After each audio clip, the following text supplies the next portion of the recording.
the F-150 EcoBoost engine. It's built to give the F-150 more towing power than any other half-ton. It's built to give it more torque than any competitive half-ton.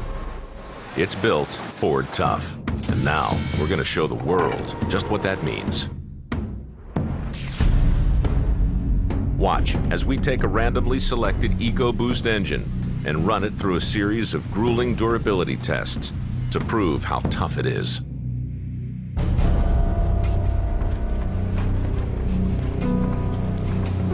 In medieval times, they had machines like the rack and the Iron Maiden. Today, we've got this, Dyno's Cell Block 36D. Here, engineers accelerate wear, replicating 10 years of hard use in 300 hours. And we learn about how our customers use our products. And then we take those and we crank them to the extremes. So we go to the extremes of the temperatures, we go to the extremes of the loads and the speeds that we see.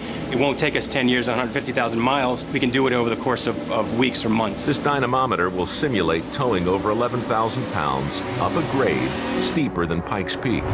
The engine fatigue test runs the engine for over an hour at full throttle. And then there's thermal shock testing. It deep freezes the engine to minus 20 degrees, then shocks it to 230 degrees. You're putting a tremendous amount of heat into an engine block that's already very cold. It starts to expand in very bizarre ways. Stresses start to develop in the cylinder block. That's like going from the Arctic to Death Valley in 15 minutes.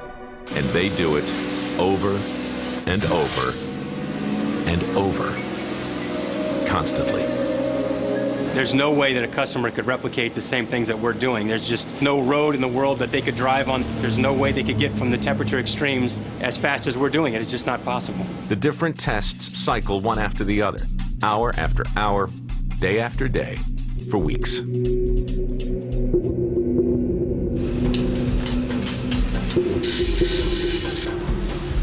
So we've simulated 150,000 miles on this engine.